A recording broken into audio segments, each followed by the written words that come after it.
Oi, gente, tudo bem? Hoje nós vamos conversar sobre hiperlexia. Você já ouviu falar? Você tem alguém, conhece alguém que tenha ou que teve essa hipótese diagnóstica?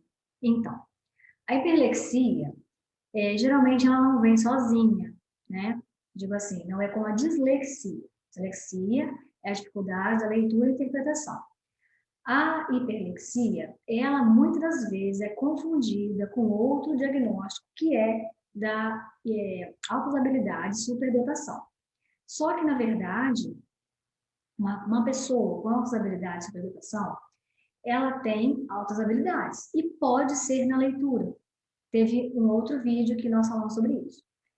A hiperlexia, ela não é a mesma coisa, né, daquela criança, daquele adolescente que lê super bem e por isso pode ser um superdotado ou altas habilidades. Não é isso, tá?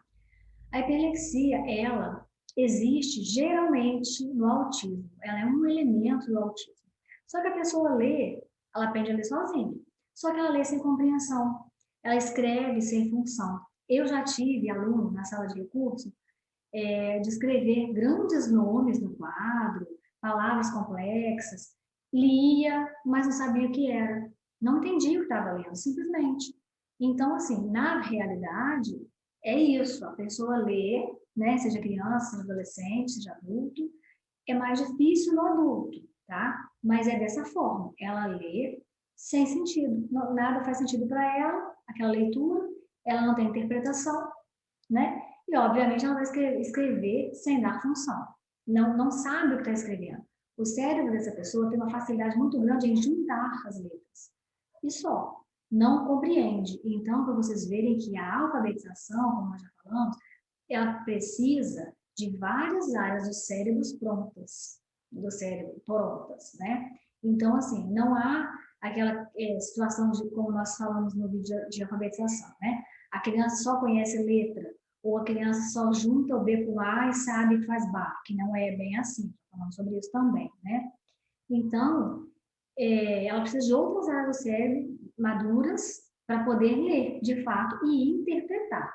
Então, a alfabetização é ler, escrever, interpretar.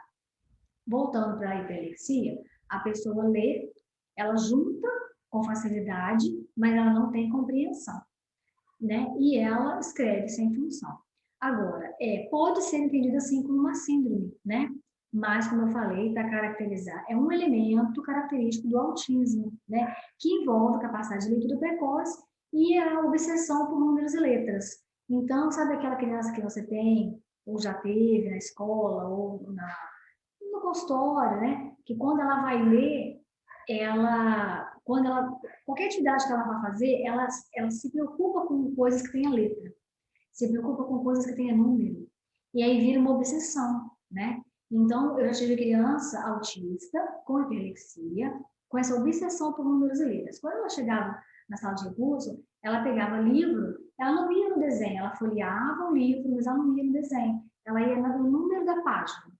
E ela olhava para mim, puxava o meu rosto e falava, e apontava. Essa criança ainda não tinha linguagem, não era verbal. E aí ela falava para mim, ela apontava para mim para eu falar que número era aquele. E eu tinha que falar 10, 12. Eles identificavam, mas como não tinha ainda a fala desenvolvida, ele queria que eu falasse por ele.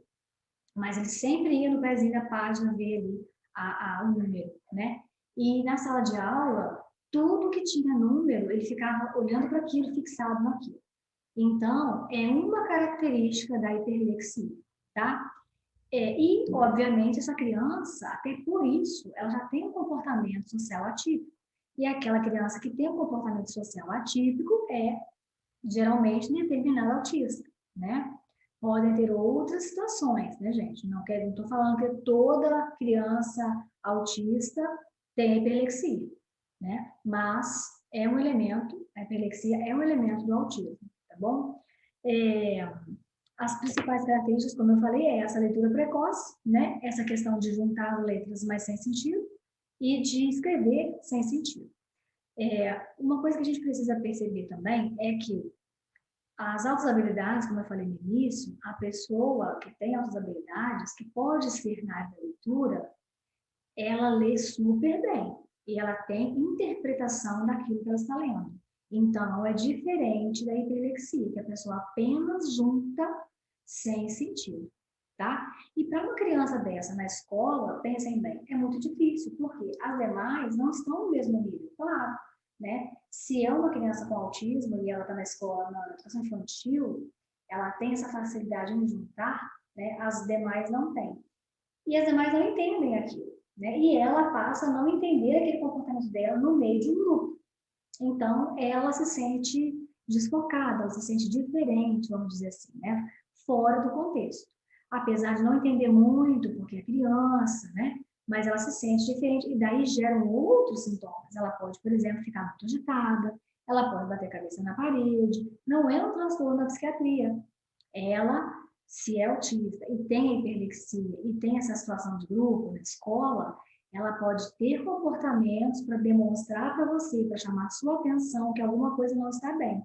Então, não é o momento de levar ao psiquiatra, é o momento de ouvir, entre aspas, o que essa criança quer te dizer, pelo comportamento dela. E um deles pode ser isso: bater a cabeça na parede, cuspir nas pessoas, cuspir nas coisas, nos agredir sem a intenção de maldade, né? Mas é porque ela está passando por uma situação que ela não sabe falar.